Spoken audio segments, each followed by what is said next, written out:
کہ پیسہ ہے مگر خرچ کرنے کو تیار نہیں. آپ جو کریں, اللہ نے آپ کو عقل دی, کامن سینس دی, اسے استعمال کریں, مگر ایک بات کا خیال کیجیے گا, اور وہ یہ ہے کہ جتنا بھی آپ ڈیٹیکشن کریں اپنے بجٹ میں, آزاداری کے اندر ایک پیسہ کم نہیں ہونا چاہیے. ایسا نہ ہو کہ سب سے پہلے ہم لوگ آزاداری کو ہی کٹ کرتے ہیں. یہ بھئی ہر سال گھر میں ایک مجلس ہوتی ہے, اس سال نہیں کریں گے. ہر سال ہم اتنا ڈونیشن دیتے ہیں, اس سال آدھا کر دیں گے. ہر سال آزاداری کے تبرک پہ اتنا خرچہ کرتے ہیں, اس سال نہیں کریں گے. اور پھر شیطان ہمیں انکریج کرنے کے لیے ایسے ایکسکیوز بنا کے پیش کر دیتا. بھئی یہ پیٹ بھروں کو کھلانے سے کیا فائدہ, ہر ایک اپنے گھر سے کھایا پیا, کھلانا کسی غریب کو کھلاؤ, اور غریب کو کھلانے کا طریقہ یہ ہے کہ مجلسیں بند کرو, افریقہ میں بھیجوا دو, انڈیا میں بھیجوا دو, پاکستان میں بھیجوا دو. ایسا کنسپٹ ہے. میں پاکستانی اور میرے بہت ہی قریبی دوست انڈین, ایسا لگتا ہے کہ ہم سب کے سب بھکاری ہیں, ہم کو فقیروں کی قوم مان لیا گیا. اتنا ہماری عزت سے کھیلا جاتا آزاداری کے نام پر کہ جی آزاداری کا کیا فائدہ ہے, بھی تو ایک لیکچر سنا دو. یہ تبرک کا کیا فائدہ, یہ نیاز کا کیا فائدہ, یہ اتنی بڑی مجلس کرنے کا کیا فائدہ, وہاں کے یتیموں کو بھیجواؤ. انڈین اور پاکستانی پورے بیگرز کی نیشن نہیں ہے, اور ایسی ہم کو جھوٹی ہمدردی کی ضرورت بھی نہیں, لیکن وہ ایک الگ ٹاپک ہے. واپس آئیے آزاداری پر, کہ ایسا نہ ہو کہ آپ جس وقت اپنے بجٹ کو دوبارہ دیکھیں تو سب سے پہلے آپ کی کمی اسی آزاداری پر ہو. بہت ہی شارٹ میں جو ایک بات کہہ رہا ہوں, کل اس کی ڈیٹیل آئے گی, اور وہ یہ ہے کہ آپ دیکھیے, میں نے بیچ میں ایک جملہ کہا تھا, اب اس کو سمجھا رہا ہوں کہ میں آپ کو ڈپریس نہیں کرنا چاہتا ہوں, میں تو آپ کو سلوشن دینا چاہ رہا تھا, اس لیے میں نے یہ ٹاپک شروع کیا. وہ وقت نہ آنے پائے کہ آپ کو اپنے گھر کی عزت بیچنا پڑے ایک وقت کی روٹی کے لیے. وہ وقت نہ آنے پائے کہ آدمی ڈالر اور پاؤنڈ کی بوریاں لے کے گھوم رہا. اور میں نے اپنی آنکھ سے یہ منظر دیکھا جب عراق نے کویت پہ انویژن کیا.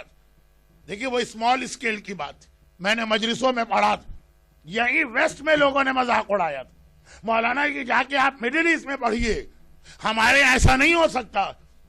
میں نے اپنی آنکھ سے دیکھا جب کویت پہ جس وقت انویژن ہوا تھا, جسٹ آفٹر عاشورہ, میں دبئی میں مجلسیں پڑھ رہا تھا.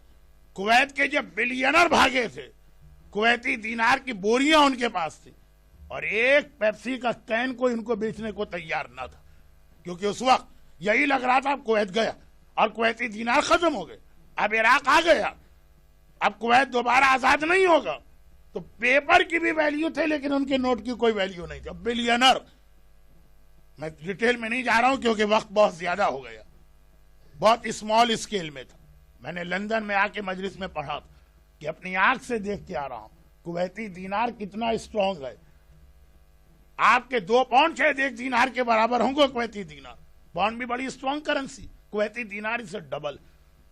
اور ایک کین پانی کی ایک بوٹل کوئی ان کو نہیں بیچ رہا, کہہ رہے ہاں بھیک میں لے جاؤ, ایز اے چیریٹی لے جاؤ, لیکن یہ دینار ایکسپٹ کر کے ہم نہیں دیں گے, اس کی کوئی ویلیو نہیں. بلینر 1 منٹ کے اندر 0 پہ آ گیا. ارے مولانا یہ انڈیا میں ہوتا ہے, یہ پاکستان میں ہوتا ہے, وہاں پہ فراڈ ہوتے ہیں, وہاں پہ بینک ختم ہو جاتے ہیں, وہاں پہ لوگ انویسٹمنٹ کا لالچ دے کے لوگوں کو الو بناتے ہیں. ہم بہت ہوشیار, ہم بہت عقل مند ہیں. اللہ نے ہمیں اتنا سمجھدار بنایا, ہم بہت بات کی پلاننگ کر کے کام کرتے ہیں. اسمال اسکیل کی مثال تھی, اور آج واقعاً یہ حالت. میں ابھی حج سے پہلے لاس اینجلس میں تھا, ساری دنیا میں اپنی آنکھوں سے دیکھ رہا ہوں کیا لوگوں کی حالت ہو چکی ہے. اگر ابھی بھی نہ سنبھلیں, اب مجھے دوسروں سے اس وقت تعلق نہیں, اگرچہ دوسروں کا پرابلم بھی مجھے سالو کرنا, لیکن اپنے مومنین سے, کہ اپنے مومنین کو ڈپریس نہیں کرنا. مگر اس کا کوئی سلوشن ہے؟ ایک تو سلوشن وہی ہوتا کہ اپنے مال کے سارے مانیٹری واجبات ادا کر, روزی کے لیے جو دعائیں اور طریقے ہیں وہ بتائیے. مگر سب سے بڑا سلوشن جو ہے وہ یہ ہے کہ آزاداری پہ جتنا خرچ کرے, یہ آپ کے مال, جان اور عزت کے لیے سب سے بڑا پروٹیکشن بنے گا.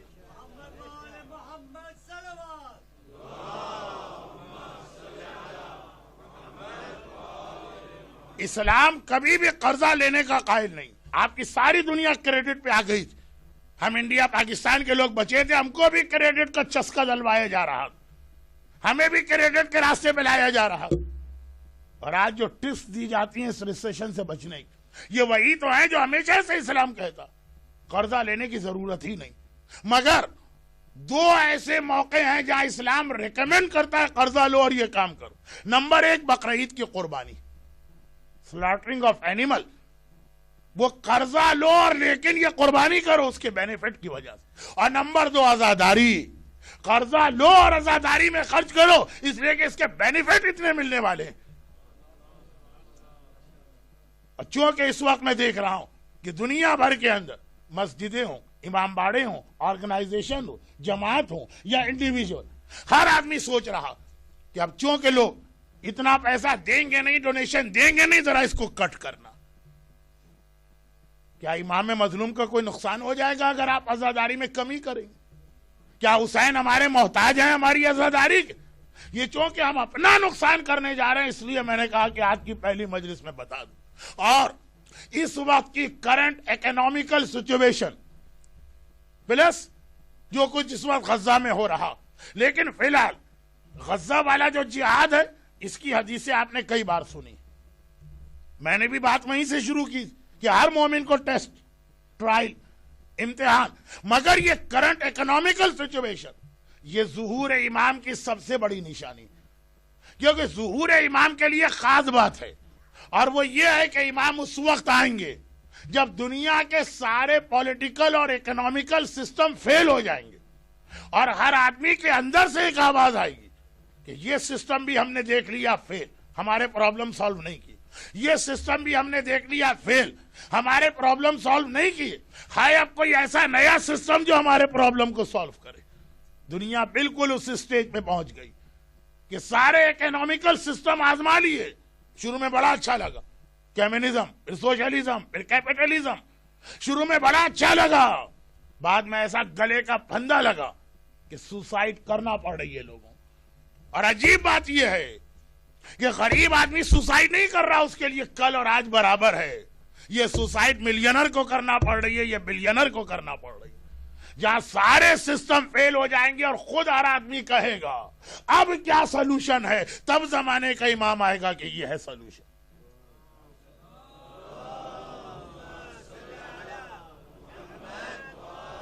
یعنی میں اپنے بہت ہی آسان ایک جملے میں بات کر کے آج کی بات ختم کروں, پھر 2-3 ایسے آج ٹاپک میں نے شروع کر دیے ہیں جسے کمپلیٹ ہوتے ہوتے 2-3 دن لگیں گے. لیکن ایک آخری بات, امام جب آئیں گے تو دنیا پر امپوز نہیں ہوں گے, بلکہ ہر آدمی ڈیمانڈ کر رہا ہوگا, ہر آدمی ویٹ کر رہا ہوگا کسی ایسے آدمی کا جو نیا سسٹم لے کے آئے. ایک ہوتا ہے اللہ بائی فورس ان کو امپوز کرے, وہ بھی امام کے پاس طاقت, مگر نہیں, وہ صورتحال نہیں ہوگی. لوگ خود والنٹیئری ڈھونڈ رہے ہوں گے کہ ہے کوئی ہمارے پرابلم کو سالو کرنے والا. اس کے اندر پولیٹیکل سسٹم بھی آئیں گے, سب فیل ہو جائیں گے, اور اس کے اندر اکنامیکل سسٹم بھی آئیں گے. کتنی عجیب بات ہے کہ ظہور امام کی سائنس میں روٹی, پیسہ, غربت, فاقے یہ اتنا زیادہ بتایا گیا, لیکن ویسٹ میں جب میں نے مجلسیں پڑھی ان چیزوں کو لوگوں نے کبھی بھی سنا ہی نہیں. کہ یہ ہمیشہ کہتے رہے یہ ہمارا پرابلم نہیں, it's none of our business. اور آج اس وقت یہ آپ کا بزنس بنا ہے, ہمارا بزنس نہیں. ہمارے یہاں جیسے ایک آدمی کل بھی غریب تھا آج بھی غریب, اس کے لیے کل اور آج میں فرق نہیں ہے. تو یہ جو ظہور امام. اچھا اب اس میں ایک آخری بات, میں نے کیا کہا کہ اس وقت جو میڈل ایسٹ کی سچویشن ہے وہ بھی ظہور امام کی ایک نشانی ہے. وہ کیا کہ یہ اکنامیکل سچویشن اور ورس ہوگی, اور ریزن یہ بتایا کہ دنیا ایسی جنگوں میں اپنے آپ کو انوالو کرے گی, وار, جس کے نتیجے میں اکنامیکل سچویشن اور ورس ہوگی. فرسٹ ورلڈ وار کا ریزلٹ وہ گریٹ ریسیشن تھا جو 30s میں دنیا نے دیکھا, اور اگر ابھی تک اسی طرح حالت چلتی رہی تو ایسا ریسیشن آنے والے کہ جو 14 سال کی ایک حدیث میں پڑھتا ہوں کہ ایک نبی نے بد دعا دی تھی, دوسرے نبی نے دعا دی, تب جا کے اللہ نے عذاب قوم سے ہٹایا. اس سے بری حالت آ جائے گی. لیکن امت رسول والوں کے لیے نہیں, کیونکہ ان پر اللہ کی ایک خاص رحمت ہے. مگر یہ رحمت آئے گی کیسے؟ یہ آئے گی ذکر حسین سے. یہ رحمت آئے گی کیسے؟ یہ رحمت آئے گی ان ہاتھوں سے جو ماتم کے لیے سینوں پہ پڑتے ہیں. یہ رحمت آئے گی کیسے؟ یہ رحمت آئے گی ان آنسوؤں سے جو آپ کے رومال میں جمع ہو کر فاطمہ زہرا کی خوشنودی کا ذریعہ بنتے. اور اصل میں تو یہ آپ کے رومال میں جمع نہیں ہو رہے، یہ رومال زہرا میں جمع ہو رہے. وہ پولیٹیکل سچویشن ہے دنیا کی کہ اتنا بڑا اکنامیکل پرابلم کتنا ایام ازا کے قریب آیا، تاکہ ابھی رحمت خدا کو حاصل کرنے کا بہترین ذریعہ ہے. دیکھیں ابھی یہ ورس نہیں ہوا، ابھی یہ سٹارٹ ہوا، اور جیسے ہی سٹارٹ ہوا اللہ نے اپنی رحمت نازل کرنے والا مہینہ آپ کو بھیج دیا. یہاں تم ابھی بچ سکتے ہو، تم اپنے اور اپنی اولاد کو پروٹیکٹ کر سکتے ہو. شے کہ ان آنسوؤں کی قیمت کو پہچانو. جو آنسو اتنے قیمتی ہیں، اتنے قیمتی ہیں، اتنے قیمتی ہیں کہ رومال فاطمہ میں جمع ہوتے ہیں. اس سے زیادہ دنیا میں کسی چیز کی قیمت نہیں مگر آنسو رومال زہرا میں آئے. ہمارے لیے یہی ایک بہت بڑا آنر ہے، مگر اس سے بڑا آنر وہ ہے جب ہم یہ سنتے ہیں کہ جہاں پہ ہم نے اپنے جوتے اتارے ہیں آنسو رومال میں جمع ہو. یہی ہمارے لیے کتنا بڑا آنر. ایک گناہگار اور غیر معصوم کے آنسو حدیث کسا کا مرکز بننے والی صاحب طہارت فاطمہ کے رومال میں. مگر اللہ یہ بھی ہمارا اسٹیٹس اتنا ہائی ہونے والا کہ جہاں ہم نے اپنے جوتے اتارے وہاں کوئی دکھیاری بی بی آ کے بیٹھتی ہے اور اپنے بال کھول کے فریاد کرتی ہے، خدا بندہ یہ میرے لال کا ماتم کرنے والے اتنی دور سے چل کے میرے لال کا ماتم کرنے آئے ہیں، میں رسول کی بیٹی اور حسین کی ماں زہرا ان کے حق میں دعا کرتی ہوں. ہمارے حق میں زہرا دعا کرے، ہمیں زہرا آ کے اپنی دعا کے ذریعے پروٹیکشن دے، کیونکہ زہرا یاد رکھیے کہ کربلا کے واقعے کا سب سے بڑا پروٹیکٹر اللہ کے بعد فاطمہ زہرا. کوئی پروپیگنڈا، کوئی فتویٰ، ایون ہماری کمیونٹی میں سے انٹی آزاداری کوئی کمپین کامیاب نہیں، کیونکہ اس آزاداری کو بچانے والی زہرا، وہ فاطمہ زہرا جس نے کربلا کے پورے جہاد میں باقاعدہ پارٹیسپیٹ کیا ہے. مدینے سے حسین چلے، فاطمہ حسین کے ساتھ. کربلا میں حسین پہنچے، فاطمہ حسین کے ساتھ ہیں. شام کے قید خانے میں زینب پہنچی، فاطمہ زینب کے ساتھ ہیں. راستے میں سکینہ اونٹ سے گر پڑی، سکینہ کو بچانے والی زہرا ساتھ میں. جہاں کربلا ہے وہاں زہرا، جہاں حسین ہے وہاں فاطمہ، جہاں آزادار حسین ہے وہاں فاطمہ کی دعا. ارے یہاں تک روایتوں میں ملتا ہے، ایسا نہیں ہے کہ کربلا خالی فاطمہ نے سنا ہو اور دعا کی ہو. فاطمہ خود کربلا میں ایکٹیولی پارٹیسپیٹ کر رہی ہیں. یہاں تک روایتوں میں ملتا ہے کہ جب 2 محرم کو حسینی قافلہ کربلا کے میدان میں پہنچا اور خیمے لگے تو زینب نے بلا کے کہا، بھیا یہ کون سی جگہ پہ آ کے رک گئے؟ جب سے میں خیمے میں آئی ہوں کسی بی بی کے رونے کی آواز سن رہی. ڈیٹیل روایت انشاءاللہ 2 دن کے بعد آپ سنیں گے. ارے یہاں تک روایت میں ہے کہ شب عاشور حسین نے پہلے مردوں کا امتحان لے لیا، پھر عورتوں کا امتحان لے لیا، اور اس کے بعد خود عبادت کرنے لگے. آدھی رات کے بعد اصحاب حسین نے یہ طے کیا تھا ٹرن بائی ٹرن، ایک صحابی حسین کے خیمے پہ پہرا دے گا، کوئی رات کو سرپرائز اٹیک نہ ہو جائے. اب وہ صحابی جن کی اس وقت باری تھی رات کے 12 بجے، وہ کہتے ہیں آدھی رات کے بعد میں نے دیکھا آقا کے خیمے کا پردہ ہٹا اور میرا آقا خیمے سے نکل کے کربلا کے میدان کی جانب چلا. حسین خود سے جا رہے ہیں، تو یہ صحابی کہتے میں نے آقا کو روکا تو نہیں، لیکن آقا کے پیچھے پیچھے چلا، میں نے دیکھا ایک جگہ پہ میرا آقا سر جھکا کے بیٹھ گیا، میں قریب آیا، آقا یہ کون سی جگہ ہے؟ کہا یہ وہ جگہ ہے جہاں میرا قاسم بدن ٹکڑے ٹکڑے ہونے والا ہے۔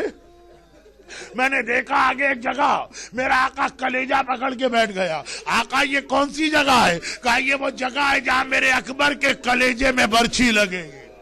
اور پھر آخر میں نے دیکھا میرا آقا حسین ایک جگہ پہنچا، میں نے زمین کو دیکھا، ایسا لگا جیسے کسی نے زمین کو صاف کیا ہے، پتھر ہٹائے ہیں، کنکر ہٹائے ہیں، جھاڑیاں ہٹائی ہیں۔ میں نے گھبرا کے کہا آقا یہ کون سی جگہ ہے؟ کہا یہ وہ جگہ ہے جہاں میں ذوالجناح سے زمین کربلا پہ گروں گا۔ راوی کہتا ہے میں نے گھبرا کے کہا مولا مگر ایسا لگتا ہے کوئی اس کی صفائی کر کے گیا، کنکر و پتھر ہٹا کے گیا۔ حسین نے کہا یہ میری ماں فاطمہ زہرا ہے جو آ کے زمین کربلا کو صاف کر رہی۔ ارے میرا لال، جب ذوالجناح سے جلتی ریتی پہ گرے تو کنکر و پتھر حسین کو تکلیف نہ پہنچائے۔ اے فاطمہ کنکر و پتھر سے اپنے لال کو بچا رہی ہے، آئیے آگے دیکھیے وہ تیر چلے، وہ تلواریں چلی، وہ برچھیاں حسین کے جسم میں پیوست ہو۔ الا ولعنۃ اللہ علی اعدائہم اجمعین وسیعلم الذین ظلموا ای منقلب ینقلبون۔ خدا بندہ ہمارے ان آنسوؤں اور گریے کو اتنا قیمتی بنا لے کہ رومال زہرا میں جمع ہو کر روز قیامت ہماری شفاعت اور آل محمد کی خوشنودی کا سبب بنے۔ پروردگارہ ہمیں تا قیام قیامت، ہمیں مرتے دم تک، بلکہ ہمیں جنت میں بھی حسین کا ماتمی اور عزادار بنا کے داخل فرما۔ خدا بندہ 61 ہجری کے اس کربلا کا واسطہ جس میں حسین نے اپنا اکبر و قاسم، عباس و اصغر تیرے دین پہ قربان کر دیا، ہمیں آج بھی اپنے دین کی خاطر حسین کے صحابیوں کے مطابق ہر قسم کی قربانی دینے کا جذبہ عطا فرما۔ خدا بندہ اسلام کے علاوہ، اسلام کے لیے قربانیوں کے علاوہ صاحبان ایمان خصوصاً جو لوگ آج کی مجلس میں ہیں انہیں دنیا اور آخرت کی ہر آفت و ہر پریشانی سے محفوظ فرما، بیماروں کو شفائے کاملہ عطا فرما۔ خدا بندہ جنہیں روزی کا یہ کوئی مالی مسئلہ ہے ان کی ان پریشانیوں کو دور فرما۔ خدا بندہ ہمارے بچوں کو اپنے امتحانات میں کامیاب فرما۔ ہمارے تمام مرحومین خصوصاً جن مرحوم کے انتقال کی آج خبر آئی ملٹن کین سے، انہیں اور حالیہ واقعات میں جو صاحبان ایمان اور اسلام شہادتیں دے رہے ہیں ان سب کو اعلی علیین میں اہل بیت اطہار سے ملحق فرما۔ اور خدا بندہ ان مظالم کے انتقام کے لیے اور ایک ایام عزا حسین کے وارث و فرزند کے ساتھ گزارنے کے لیے اپنی آخری حجت وارث معصومین امام زمانہ کے ظہور میں تعجیل فرما۔ ماتم حسین۔